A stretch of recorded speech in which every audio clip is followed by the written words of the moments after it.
Thank you very much. I see a lot of our registered audience is scared of the weather and they didn't show up. A lot of them are probably online. We have a pretty large number of people who registered online. We're really honored to have you, Jonathan, here. Jonathan has an incredibly distinguished career, both in government and outside of it. In government, he served as a senior advisor to, at that time, Senator John Kerry, who tapped you again when he was at the State Department. And I think he, as a troubleshooter for him in some issues. Yeah, he gave me the issues nobody wanted There you go. and that were hopeless. So that's how I developed my expertise on Libya. And Jonathan also served as an assistant, as a deputy assistant secretary of state at one point.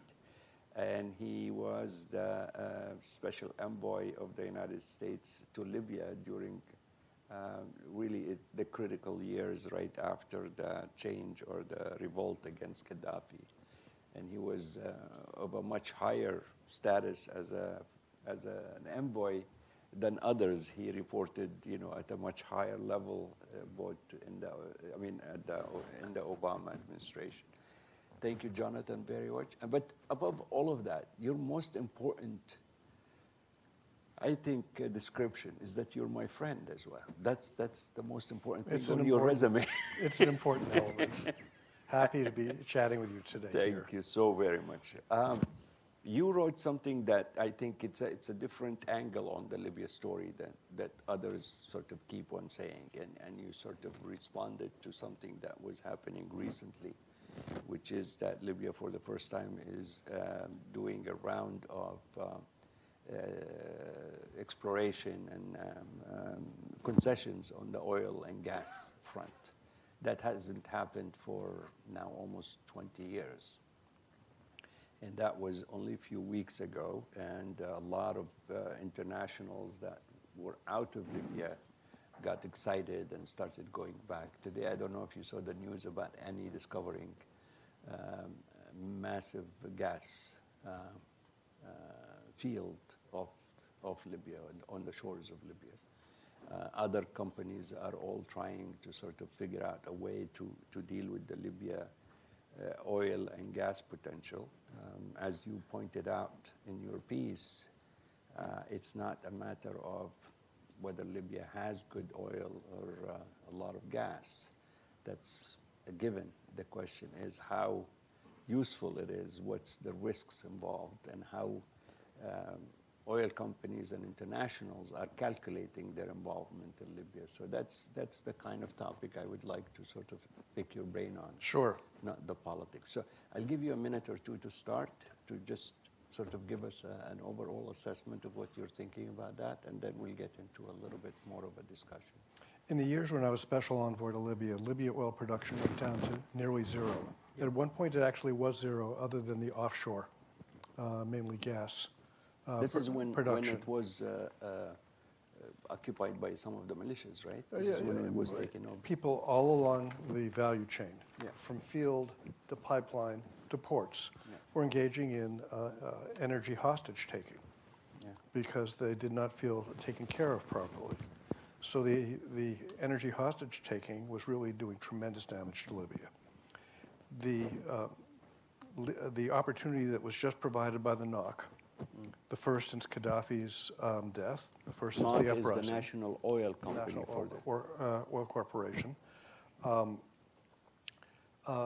was possible because production has been at 1.3 million barrels a day pretty much steadily for the last couple of years, which is a change from the past and a welcome change. It means that the various actors controlling Libyan resources today at port, at pipe, at oil field, we're not taking energy hostage.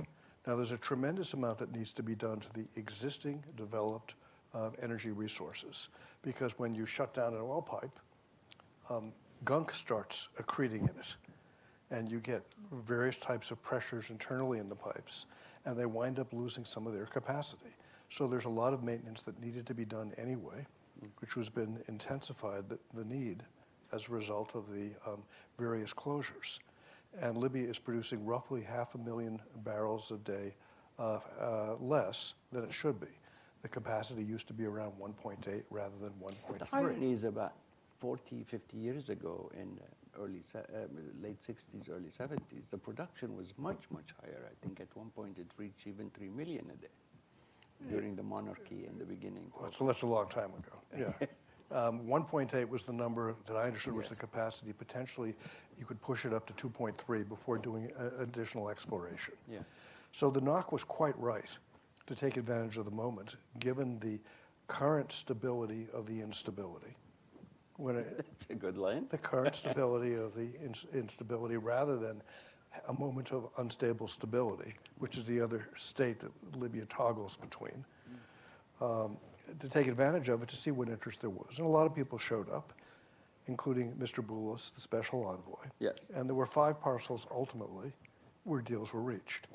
And when you're reaching a deal, you're reaching in the energy sector, you're reaching a deal that is for the long term, because your short-term capital investments are not that big. Exploration costs maybe 10 million, 20 million, 30 million, depending on how far you go. These are not huge sums for international oil companies. The big money comes only for the out years when you've determined, yes, there's enough oil or gas there. We can exploit it efficiently, and even with a relatively small amount that we get as opposed to the Libyan state getting, it's all going to work.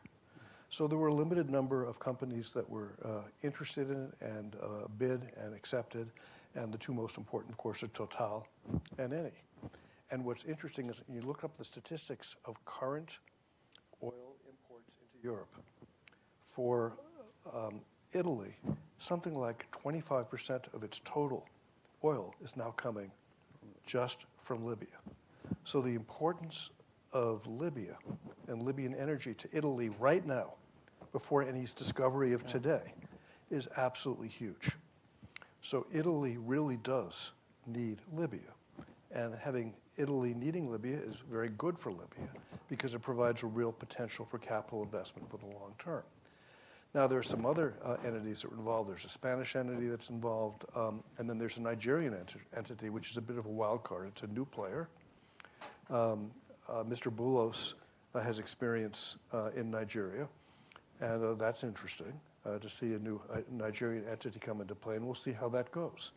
One of the things that I would like to see for Libya in the energy sector is as much transparency and reporting to the Libyan people and to the public as possible, because the more transparency you have, the less you have to worry about what's really going on, the more you can track investment. The other thing that's interesting when you start looking at the companies that are participating and the fact that it was only 5 out of all of the lots that were being offered that were actually sold, is you can transfer. You know, this trading, people trade out their interest all the time. You make an investment, you then get the situation changes, someone decides to blow up things in the Persian Gulf, for example. You start losing capacity there, international oil prices go up across the planet. And in that kind of situation, all of a sudden, the bid that you made and the price you got, you may be able to flip it. Yeah. Like any other kind of, like real estate, like any other kind of physical asset. Yeah. So there's the potential for flipping as well in Libya in the short term and the medium term. But development is a long-term play, and it's going to mean a tremendous amount to Libya to have this happen efficiently. That, in turn, requires as much stability as possible. You've touched on a lot of things, from Boulos' involvement to the importance of Libya's energy to at least Italy, but I think also in Germany also has a lot of capacity that it's using because a lot of their refineries were designed for this light, sweet oil that Libya produces. Then there is also the significance of the gas dimension for Europe.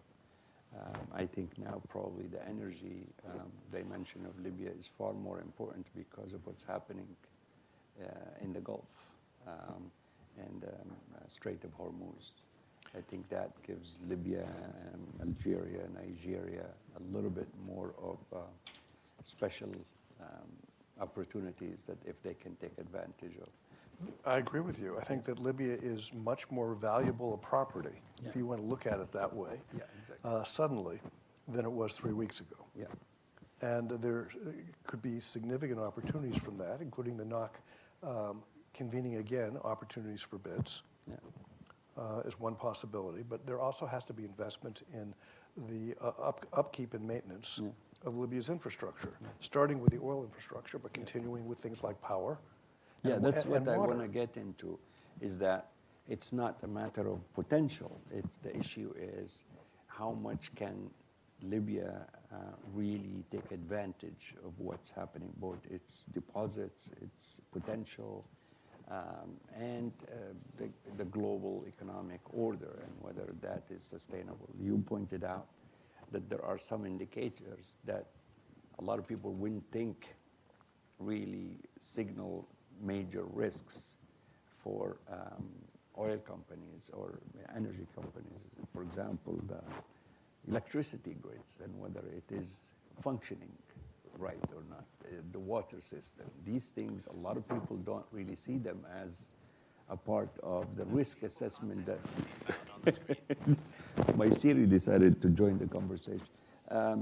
So tell me a little bit more about these signals that you were tracking, that sort of international investing energy companies are looking at, beyond just the idea that, oh, we have a lot of deposits. Well, there are half a dozen things I'd be paying attention to if I was making an investment.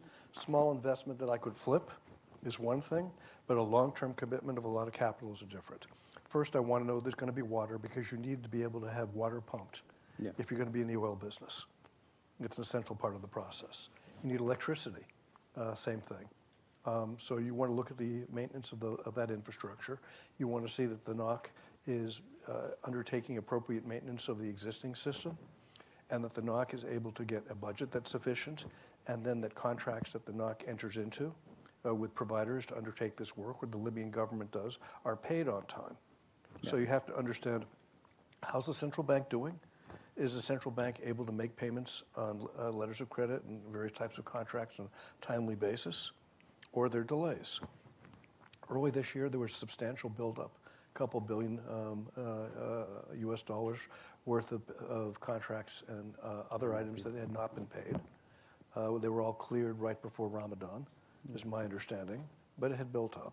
So you want to make sure that the NOC is functioning well, that the central bank is functioning well, payments are being made. You want to look also at what's happening with the dinar, because if you have a rapidly depreciating dinar and cost of living is going up, that creates a potential political instability. People don't tend to like it when their food costs more, when their gasoline costs more, when they can't get health care, when their infrastructure is unreliable, when they're experiencing power cuts. That tends to make people restive and unhappy. And when they're restive and unhappy, potentially, you shift from your stable instability to a less stable stability. And things can change. You also have to look in a Libyan context, in addition to those easy-to-see economic numbers, payments, dinar value, and that kind of thing, to succession. There have been no elections. The last time Libya had elections was what, 2012, I think? Yeah. 2012 was the last time. So, 14. Was it 14 the last one? 14 if you count that one. If you want to count that one. That was a very, sort of very, very low turnout. And this Right, is there what was one in produced some of your friends like Aguila Saleh. It was 2014, you're right. That's my memory, improper memory. But if you look at the term of that government, that ended essentially by the fall of 2015. The term was considered to be up. So you then have the Libyan political agreement, which was something I was involved in helping bring to birth, for better or for worse, or both, actually.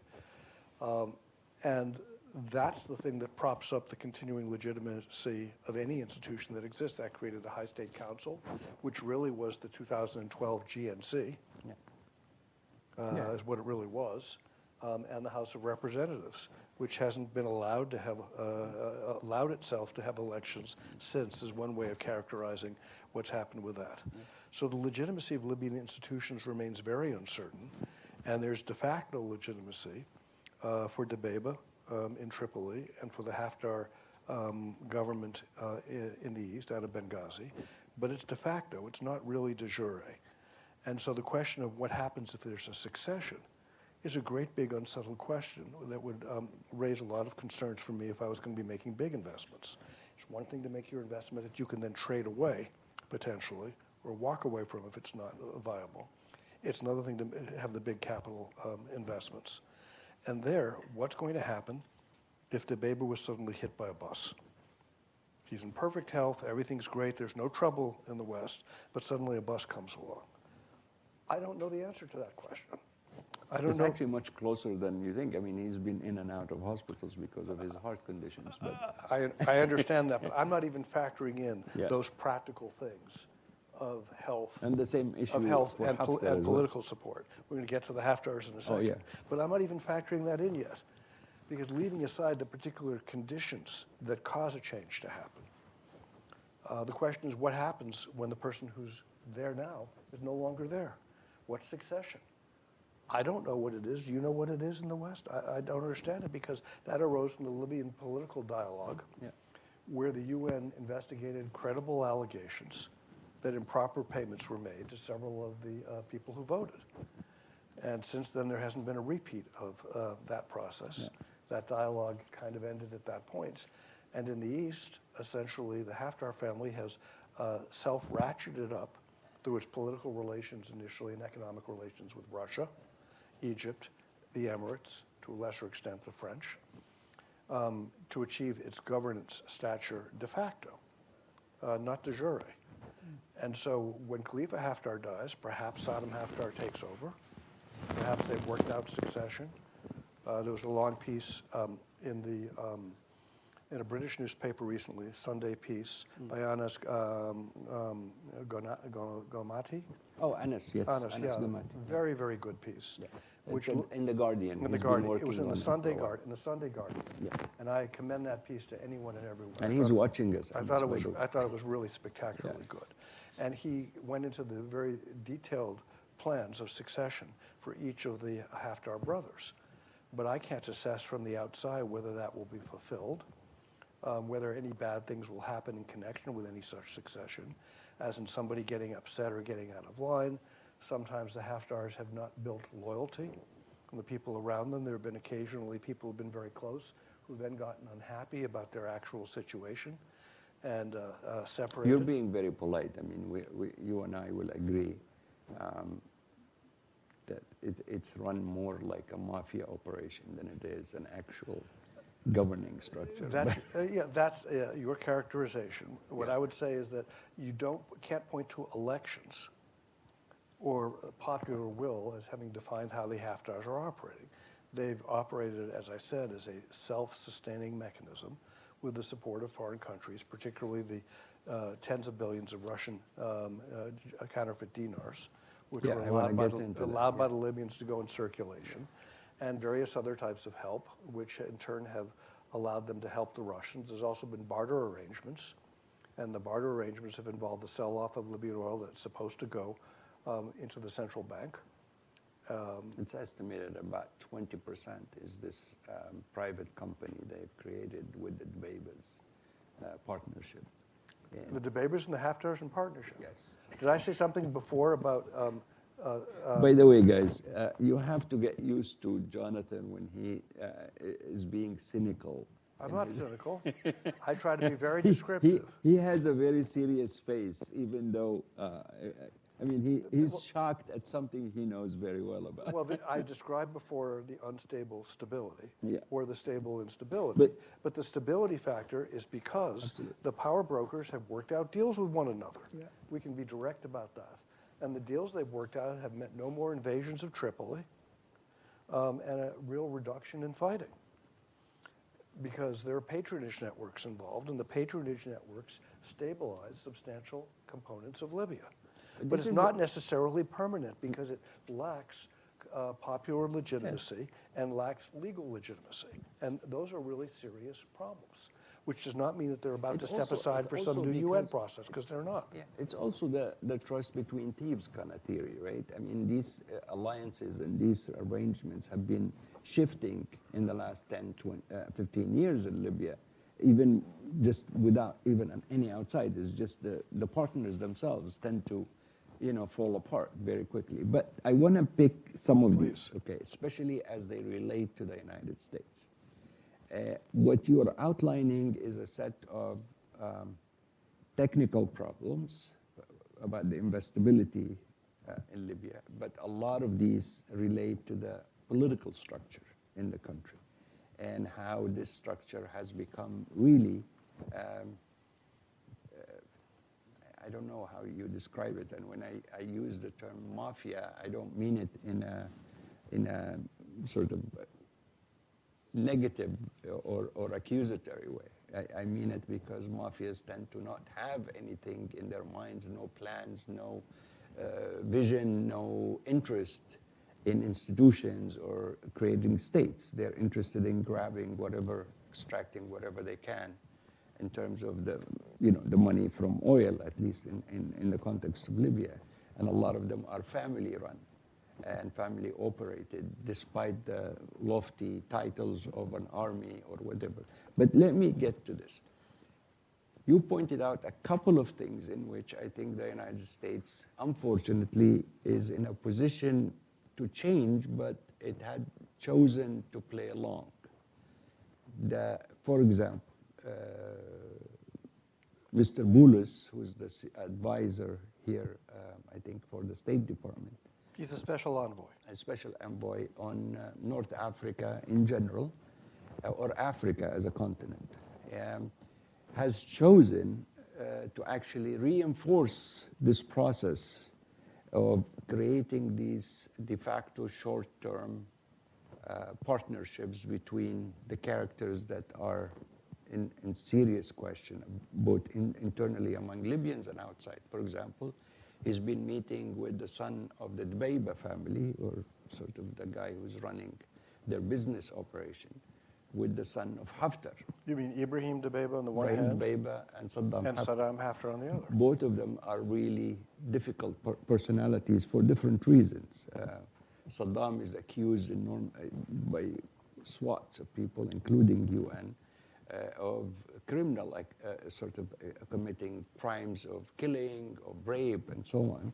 Ibrahim is being accused mainly for corruption, financial corruption. But Mr. Boulos, for example, decided that these are the two people that he wants to bet the U.S. interest on. And he got them all together. They've created this private company in which they share about 20% of Libya's oil, which is the first time in history that a private company has been given that power to actually take about 20% of Libya's exports and sell it privately. And it's owned by these two characters, one from the east and one from the west. And you pointed out, I didn't know this about the Nigerian company, but I would look into the records of that Nigerian companies and see who owns it. But here is my question. Well, the person who owns it is a large Nigerian energy magnate already, who's got developing initiatives elsewhere in Nigeria. Yeah. And I don't know how he learned about the Libyan opportunity. Yeah. Of course, the whole world learned about it. Could have happened any which way. Yeah. But I do note that Mr. Boulos is also from Nigeria, which raises some interesting possibilities. Yes, definitely. Mr. Boulos is special envoy.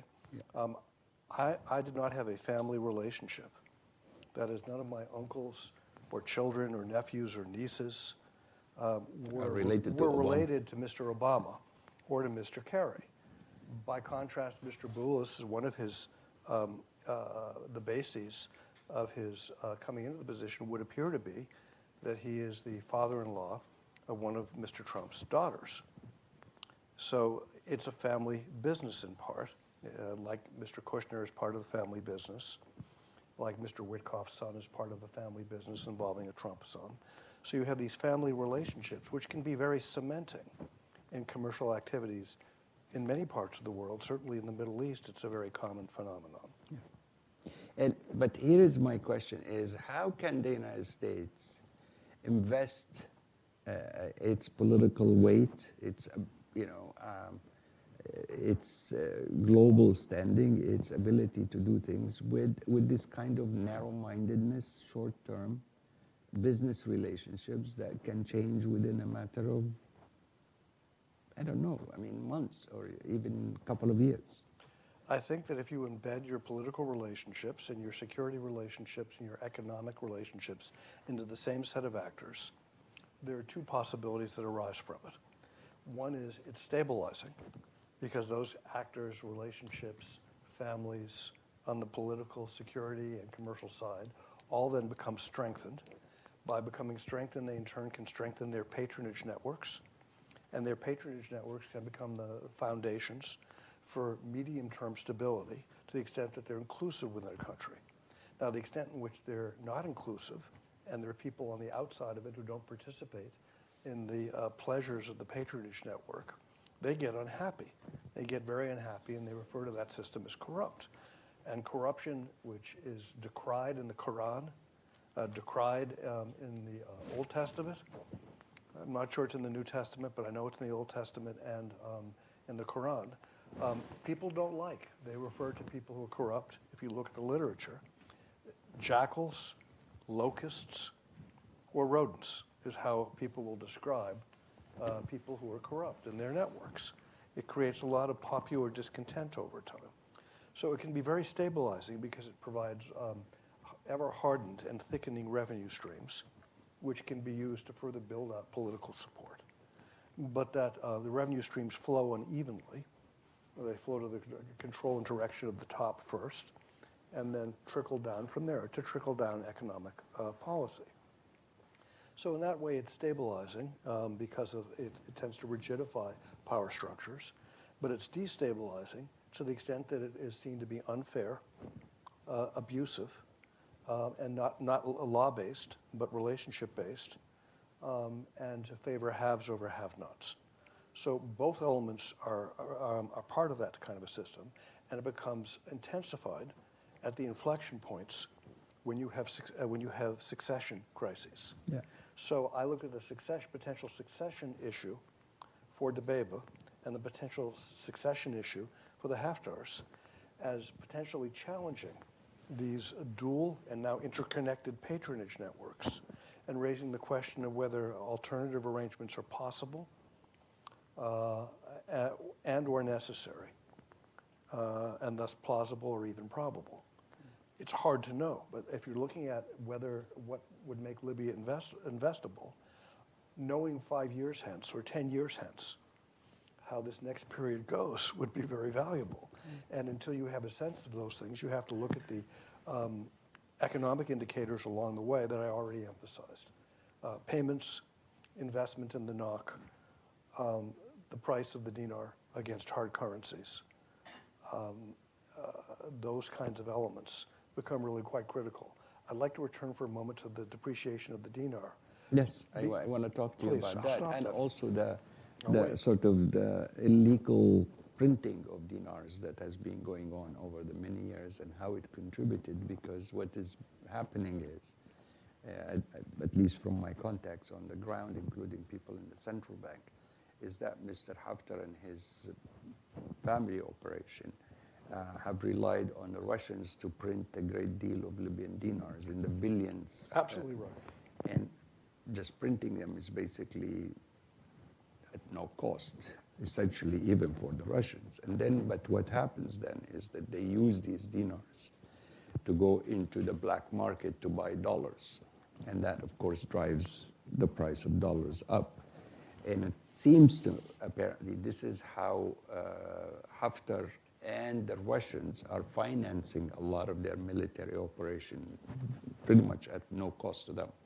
So they're selling this, they're buying dollars to finance their operations. And it has become a self-sustaining sort of mechanism.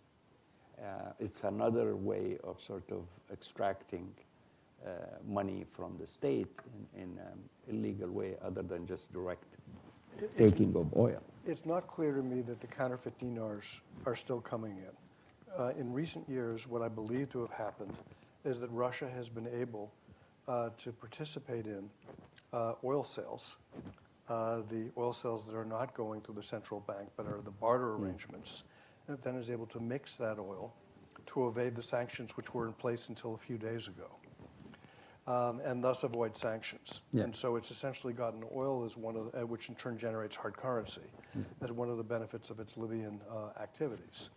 Now, I would note that there's, in addition to the mechanisms you've described for exploiting the current Libyan situation to the benefit of elites and the leaders of the patronage networks and the cost of all ordinary Libyans, you've got the activity that we just talked about in the East with the counterfeit dinars, which clearly allowed the Haftars to expand their patronage network massively from 2016, the spring of 2016 forward, when the process began. And then you have the letters of credit scams. And the letters of credit scams, which have been primarily in the West in the first instance, are pretty straightforward. I'm going to import $10 million worth of food, chicken and fruit and vegetables, some refined energy, whatever. And that's why, and so I'm going to give you $10 million worth of dinars at the official rate for that $10 million. But in fact, I didn't pay the official rate for those dinars. I had the black market rate. So I've just been able to go 3 for 1, let's say. So it cost me $3 million for the 10 million dinars. Now, I could buy the chicken, the refined oil, or whatever that Libyans need, the healthcare supplies, the toothbrushes, and make 10 or 20% or whatever it is on the import. It's whatever it's going to be, 10, 12%. Or I could buy a small amount of that stuff and use the rest of it, bribe a customs official when it's coming in a small amount, and use the rest of it to buy more dinars on the black market. Rinse, repeat, rinse, repeat. That's an incredibly profitable business. In fact, sometimes containers came in absolutely empty. I can make 3 or 4 times, 400% a transaction that way. So these mechanisms have been incredibly destructive to Libya, and together account mostly for the depreciation of the dinar against hard currencies, and therefore the incredible increase in the cost of living for Libyans over the years, which has really been very... And the whole class of billionaires that showed up overnight. It's very problematic. But that's tied directly with the central bank, the way the central bank managed this process. Yes. And allowed it to happen. Well, I'm speaking to somebody who used to be at the World Bank, if my memory serves. And if the World Bank was going to be giving it any advice together with the IMF, I think what they would say is float the currency. Yeah. You're going to flush out a lot of corruption. If you need to help ordinary Libyans, which is a good idea, give them a credit for all the money you're going to save. They can spend as they think best. Put money in their own individual pockets, as the United States does with Alaskan natives. Yes. That would have been a sensible approach. That advice was given. Ironically, it was the first person who wanted to do that and was faced a lot of opposition from within his own government, and he did it publicly. It happened public. That's how we know about it. It was Gaddafi. He literally wanted to have 50% of the oil money distributed cash to the population. And I'm no surprise, those who are benefiting from all kinds of deals, his ministers, publicly they stood up and sort of trying to convince him otherwise. But it is, in the World Bank, I can tell you, it is actually a very viable economic model, like you pointed out in Alaska and others. And I wrote extensively over the last 10 years about that Libya needs to float the dinar, because at the end of the day, when you think about it logically, especially in the case of something like Libya, where 97% of its foreign income comes from oil, it's in the dollar amount. You can't actually change the dollar unless it's the Federal Reserve here. So it's not in the hands of Libya. They just print dinars sort of against the dollar income they're getting.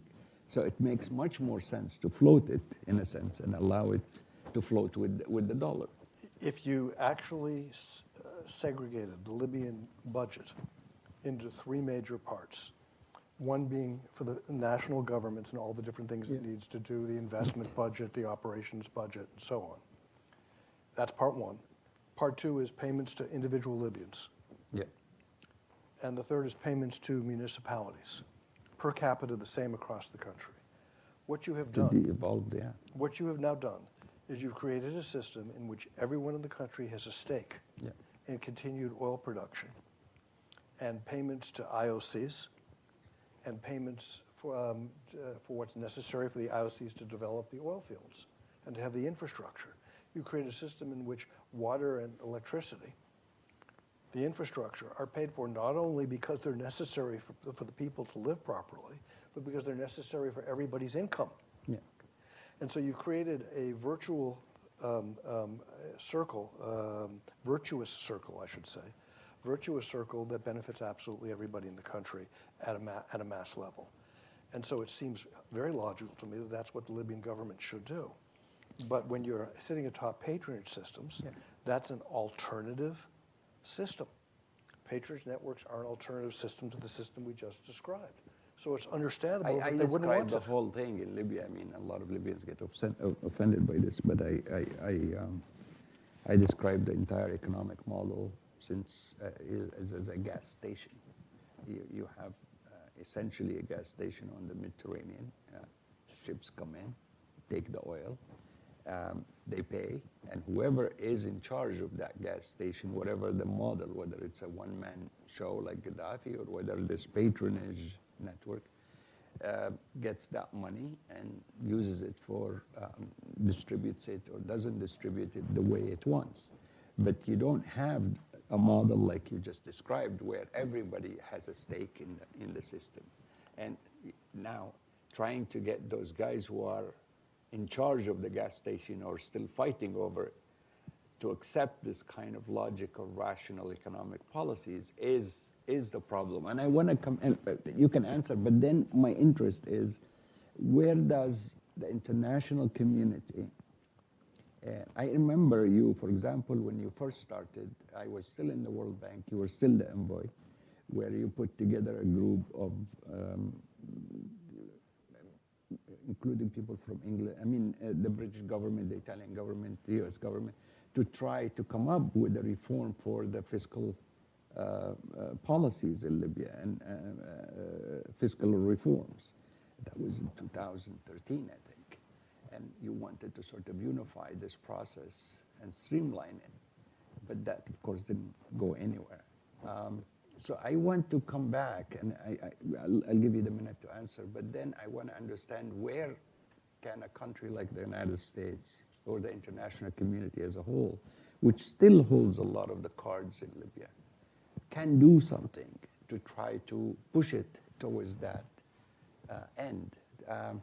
Because the country might not be now in the middle of killings or violence, and so it's sort of, a lot of people forget about it.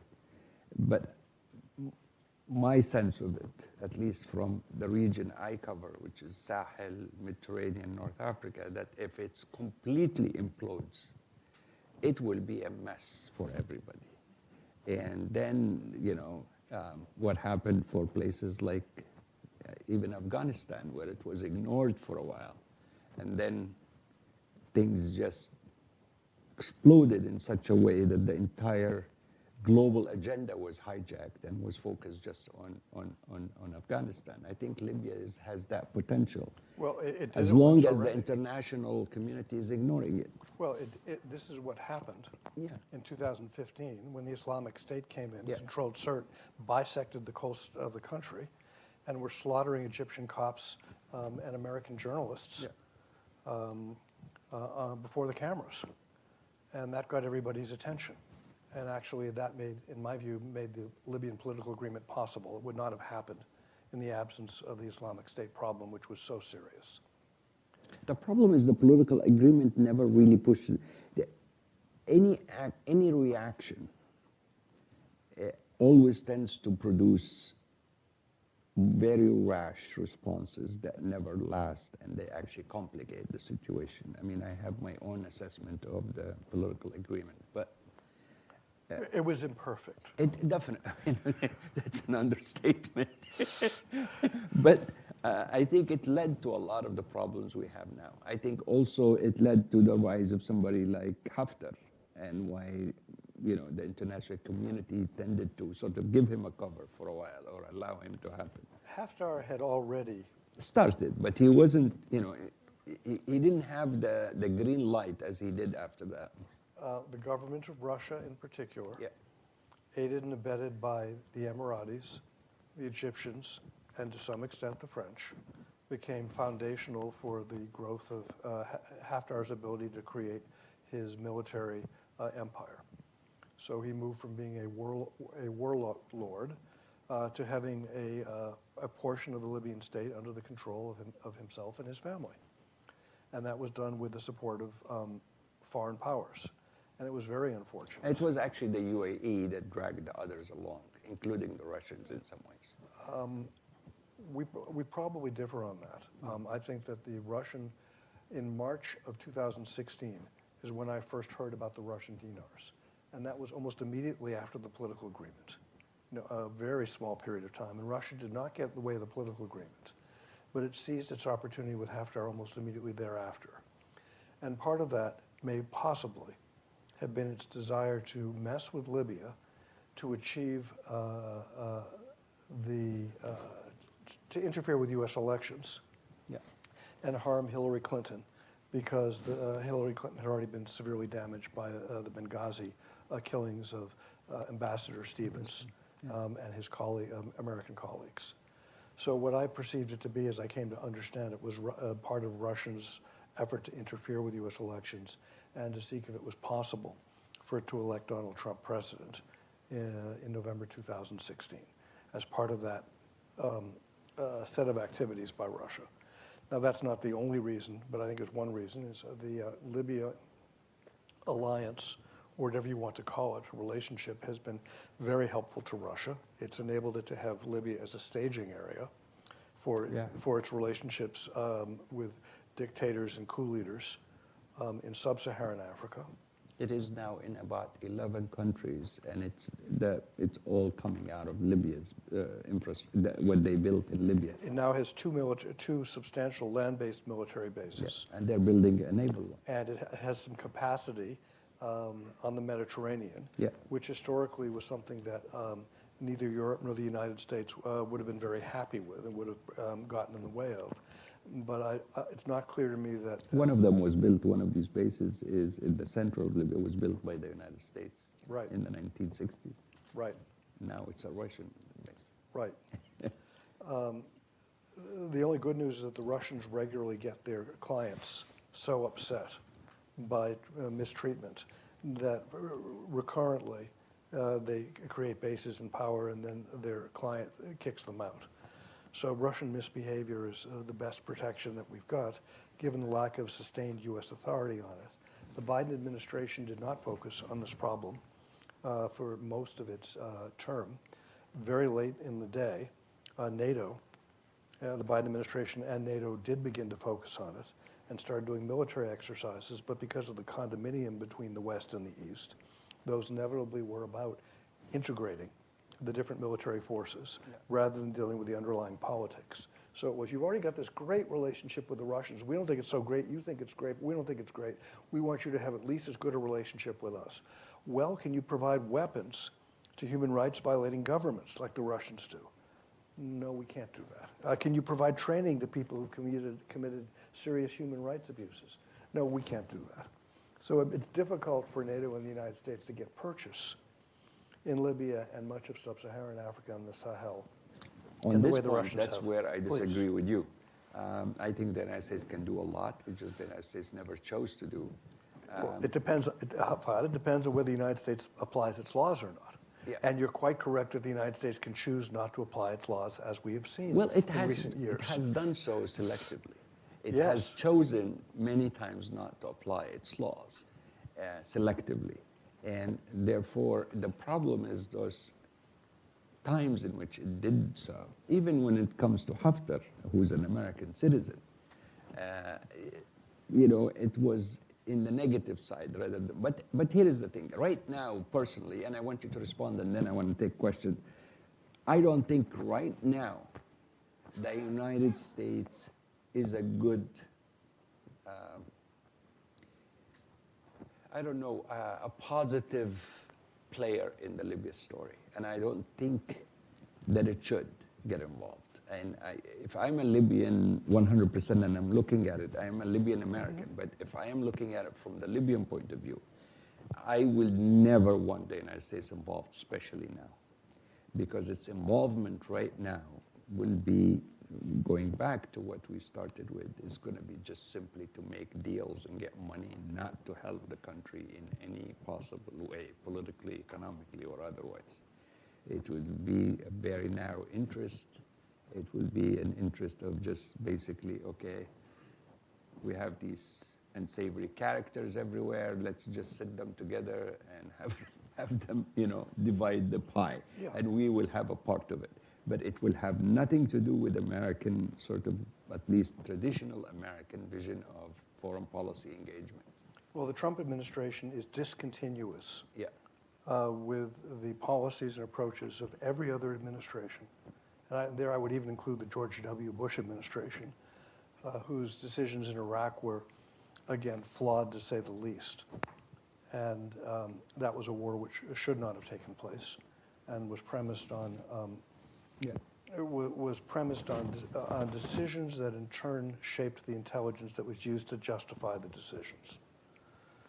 But the Trump administration has been much more comprehensive in its changed approach, as opposed to one that does take into account international laws, international rules of engagement, multilateral institutions, UN frameworks, UN resolutions, different types of alliances, soft power as well as hard power. Instead of all of that, we have an approach which is very much about, we're going to build stability through deals. Yeah. And stability has always been one of the goals of American foreign policy. It has been married to other goals from time to time, including human rights goals, environmental goals, business and economic goals. You have to look at the particular situation, the particular moment as to what the other elements are. But there's definitely a U.S. preference for stability. You work with the people who are there. You try to make their activities more in line with U.S. interests. And you don't try, and most of the time, go for something else, because that is regime change, which the United States mostly doesn't want to do. And the Iraq, And it does very badly. the Iraq invasion was a perfect example of why regime change is probably not going to be a good idea most of the time. Yeah. And most of the time, the diplomats, as I was, whether political as I was or career, their goal is how do we stabilize things further? And how do we in turn help a country with a government that we don't like have function better for its population overall? Is it a containment strategy? Is it an education strategy? What is it? To reduce tensions, reduce the risk of kinetic activity in which ordinary innocent people are going to get killed, are going to die and get killed, in which are going to be human rights violations, in which are going to be declining economics, and in which, among other things, you're going to motivate people to migrate, which creates problems for all kinds of governments to where the migrants go, both in transit. Libya is a transit country for migration, and for the recipient countries. So that's been the traditional policy. That's been replaced by a policy of stability when we can and exploitation, particularly of natural resources when we can. And I would argue that the core of the Trump administration's policy, the absolute core, is are we able to get greater access to the natural resources of other countries. Democratic Republic of Congo, Syria, Iraq, Iran, Russia, Venezuela. Ukraine, Venezuela, Libya, Greenland. Those disparate locations and policies are united by the natural resource element of it, the ability to potentially exploit natural resources in all those places. So I would argue that that's an undercurrent that goes through much of the policy everywhere. And that's why I think right now, those Libyans who are trying to pull the United States in and bring its attention to Libya are really doing their own country a very serious disservice, because especially now, I don't think the United States will be a force for good when it comes to these countries. I think it will actually, like you said, it will approach them from a very narrow perspective that is on the natural resource side of things. In Libya, they're also focusing on the Libyan frozen assets, which I know you have also a lot to say about, and maybe we can pick it up during our podcast. But let me just ask a few questions here and online, and then we can try to conclude. Bill, I knew you're going to be the first hand up. Go for it. You know, Bill. Of course. The New Testament does mention corruption quite a bit. The Pharisees, Judas. Right. Yeah, a number of places, but a lot less than the Old Testament.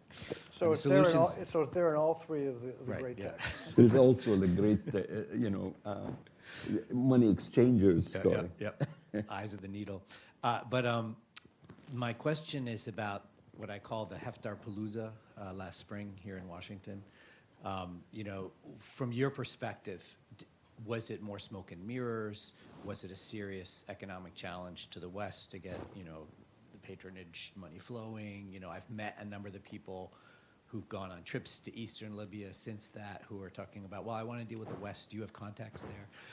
But what is your assessment of what happened last spring here in Washington and all the MOUs? I think 70 MOUs were signed, and what that says about Libya's economic future. There you have to look at what's happening on the ground. And I've not seen a tremendous amount of activity by U.S. companies on the ground that I'm aware of in Libya that I've seen. There's only one American company, ConocoPhillips, Yeah. so far. But let's follow on that for a moment. So it used to be that if you were an American and you wanted to do business in Libya post-Gaddafi, you said, I've got to protect my people. So I'm going to hire Garda World, or what was used to be called DynCorp. It's been bought up. It doesn't exist anymore. I'm going to hire an American company that can evaluate security and provide for appropriate security measures. The Libyan government passed a law that said you can't hire foreigners for security. You got to hire Libyans for security. That would make me feel a bit less secure if I was an American company. So in all of the resource deals that have taken place in Washington, or resource discussions, over the last 15 months, there tends to be agreements, arrangements, contracts, but you don't then see immediate activity on the ground that tends to follow. And the extent that there is such activity, it doesn't always tend to be transparent. So the one place that I can point to which really deserves research as soon as possible, because it's so directly relevant to Libya, is what's happened since the United States spirited away, killed a number of people in boats with attacks, artillery, and then spirited away its president. It left in place the rest of the narco traffickers, using its word, who are in the Venezuelan government, and is now doing various types of deals with them. My understanding is that they've got young Americans, mostly men, on the ground, who are there to make sure the Venezuelan government opens doors to any American company that wants to be there. But what I can't tell is what's happening with the sales of the Venezuelan oil, where the revenues are going exactly. There are a couple of companies that have been named as the principal companies doing the taking away of the oil and the selling of it. And you would then need to see some transparency as to what happens next. And transparency is not one of the great promises and governing styles of the Trump administration. So it becomes very difficult to evaluate what comes of these various governmental initiatives in the absence of a lot of facts that can be looked at, examined, and understood. And the extent that there are Americans involved in Libya, I would hope that there could be transparency about the activities, because transparency creates a virtuous circle by having everybody operate according to the same rules and understanding what's taking place potentially in a similar kind of way. And for an expansion of the U.S. economic presence in Libya, transparency on the Libyan side, if it's not available from the U.S. side, could only be helpful. Let's go through some of the questions. Okay, I'll take another question here, and then I have 2 or 3 online, and then we can conclude. No, it was at the end over there. Thank you for this. Grant Turner with the Stimson Center. I was curious if you could speak some to Turkey's role. I know they've often had more of a kind of covert role in the region, but especially as a NATO partner, how their kind of medium to long-term influence will play a role? Thank you. Turkey is one of the most complicated and interesting relationships that the United States has. Of course, it was essential in limiting the Haftars at the time that Khalifa Haftar was invading Tripoli and attacking Tripoli with the goal of uniting all of the country under his personal control. Trump supported him on it. Trump did not oppose him on it. What he said was, I've talked to Khalifa Haftar and we share the same values. After the Emiratis and the Egyptians intervened to get him to take the call, that's my memory, at the time that the UN was seeking to convene a peace conference, a unification conference. And that threw the whole thing up. And that threw the whole thing up. It was a moment when I was not very pleased with the United States government. I think I locked myself in a dark closet for about an hour until I could calm down. I was very distressed about the entire thing because it was an abandonment of what had been our policy up until that day, and what became our policy again maybe 6 months later, after the State Department's voices were for a while heard. So Turkey has been a guarantor of the Dbeibeh government and of the government of national unity, if only it was national and unified. And Turkey has made up to some extent with Egypt. And so Turkish support for the condominium has got to be part of what has led to the stabilization of Libya. The stabilization has been one under competing competitive and cooperative patronage networks, as mentioned, and that's the current situation. Turkey at various times has gotten deals out of the government. I remember when it got the deal of getting Greece's maritime rights over gas and oil, which immediately caused the Greek ambassador to get withdrawn from Libya and a huge fight, and didn't really advantage anyone in the end. Still going on. It's still going. It didn't advantage anybody. So Turkey has a military interest, security interest. It has a regional power geopolitical interest. It has an economic interest. There are lots of contracts which Turkey and China used to have among other countries, but those two countries in particular. Turkey's got very excellent capacities in construction and engineering, which it ought to be able to use to assist Libya in rebuilding and moving forward. And there's no reason why that shouldn't happen in a stable country where you are inclusive and there are opportunities for Egyptian workers, opportunities for Turkish companies, for example, which becomes stabilizing. The more people you have participating in Libya in a climate of peace for economic development, education, healthcare, infrastructure, construction, the better off Libya is. A happy, good, successful Libya is important to the whole Maghreb, provides opportunities for Tunisia, which desperately needs jobs and economic activity, provides strengthened border security, an opportunity for Algeria, if Algeria is ready to move forward, as it is, provides a potential further partner for Morocco, is helpful to the Egyptian economy, and of course all those things then benefit the countries to the south, and they're part of a potential intra-Mediterranean cooperation. So it's good for Italy, it's good for France, it's good for Spain, it's good for Turkey. So the benefits for a stable, functioning Libya for everybody are absolutely enormous if you look at it from a non-parochial point of view, but from a point of view of the entire region. And again, the regions are the Mediterranean, Southern Europe, the Maghreb, the Sahel, the Middle East. It's a pretty broad territory in which Libya matters. It is really, that's why the program we have here in Stimson covers these three regions, because it's a recognition of a really coherent existing region rather than always attaching North Africa with the Middle East, and you end up with just Middle East being in focus rather than what is, in my view, and this is the argument, and I'm grateful to Stimson for accepting it, is that Sahel, North Africa, and the Southern, and the Mediterranean, including Italy and France, should be looked at least from a strategic point of view, as one, because the linkages, the impacts, whether it's immigration, whether it's energy, whether trade, security, and so on, is almost no-brainer. There's so much opportunity if Libya can get its act together in a way that's inclusive. Now, at one point, I'm going to tap you to write us.